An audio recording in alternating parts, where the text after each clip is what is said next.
Hey there, it's George again. Had a lot of great feedback and questions about my video about being present and exactly how to do the thing I suggested to be present. The first one was detaching from a particular outcome. That would be a way to let go of the future. The second one was a way of leaving your past behind in the form of giving yourself some grace. And so I wanted to share some specifics about that. Come from my experience, both as a coach for over 30 plus years and as a two-time cancer survivor. And I'll explain how how those two are interrelated. So the first piece about really to be able to be present, you must be able to detach from the outcome. That's what lets you forget about the future, which doesn't exist yet. It's kind of a funny expression, forgetting about the future. But anyway, that'll be for another video. So this idea of detaching from a particular outcome, we create so much stress in our nervous system. It's a proven fact about all the cortisol that gets released into our nervous system, into our bodies. So we create so much stress when we attach to a specific outcome, when we think that in order to be happy, in order to be successful, in order to survive till tomorrow, we have to have a particular outcome, and it's almost never actually true. So many things don't turn out exactly the way we envision them, and things still turn out just fine. In fact, we might actually thrive because they don't come out exactly as we intend or desire or think we desire. So it's important to recognize that number one, that when we find ourselves kind of anxious about the future, we're attached to it turning out a particular way.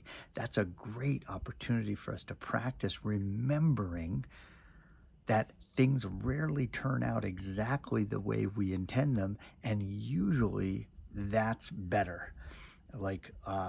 As a practice, I like to remind myself that the universe sorts out its plans way more effectively than I do, and usually in um, more specific tolerances, and even made out of better materials than I could ever even imagine, even in my limitless imagination. So that's number one, to detach from a particular outcome so that you can be more available for the moment.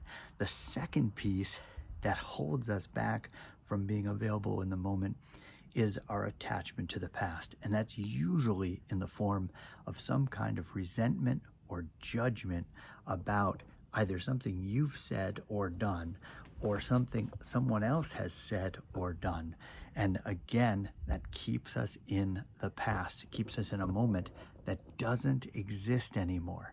So here's the invitation. And I learned this from being in the hospital for 28 days, diagnosed with a rare form of leukemia, being treated for that leukemia, and not being able to touch anybody, not be able to hold anybody, not to be able to be hugged or hug. Lots and lots of time to think about what conditions I may have created in my body that and held those conditions in my body for so long as to create conditions in my body, an environment in my body so hospitable to such an aggressive disease. So while I was thinking about that, it didn't take very long when I dropped into meditation. It didn't take very long to realize that I had been judging myself and harboring resentment toward myself for so long about behaviors that I had engaged in as a foolish young man, and without really not really cutting myself slack, but without giving myself any grace whatsoever. Now, this is a great thing to practice, not just for yourself, but for others, bringing grace and, not to put too fine a point on it, forgiveness. The idea of really undergoing a practice of forgiving myself and forgiving others for decisions they made, and actually even seeing them as doing the best they can. You know, I would say to myself repeatedly, I did the best I could with who I was and what I knew at the time. And so that's an invitation to really practice that art.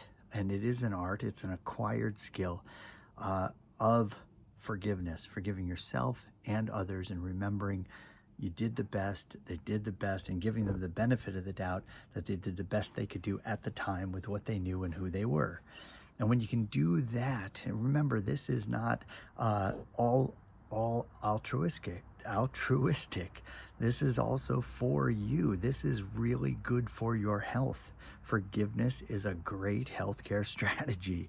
It's much less expensive than chemotherapy and surgery and all sorts of other things that we do to remedy uh, a situation long after it's taken hold in our body. And so, to recap, I'm telling you all this, sharing all this to you so that you can be, number one, more healthy in your body, but also you can be more present, because in the present moment, remember, the future doesn't exist yet, the past doesn't exist anymore. The present moment is all there is. And not only that, in the present moment is all the opportunity for revenue, all the opportunity for service, all the opportunities to be of service, all the opportunities to receive, give, share, love, compassion, generosity. So, if you're thinking about how you can create, attract, and manifest more abundance in all of the areas of your life, mind, body, soul, love, money, legacy, if you're thinking about how you can expand your experience of prosperity in all of those areas, start by working on being more present in each and every moment. And that requires, one, letting go of any attachment you have to a particular outcome, and doing the work to do that by remembering that you are you're the universe almost always turns up and turns out outcomes that are better than you could possibly plan. And two, and that doesn't mean don't show up and do your best and make plans and all that stuff. Of course you do that. Just don't attach to the specific expression of that outcome too tightly. You know, remember that old, I think it's a 38 special song about hold on loosely, something like that. Anyhow, that's one. The second piece is letting go of any resentments or judgments that you have or are holding against yourself or others from the past, because those certainly don't exist anymore. And holding on to them prevents you from being in the present moment, where you, my friend, have absolutely the most precious opportunity to be your very best self and make the day as amazing as you are. So, thanks for listening. We'll see ya.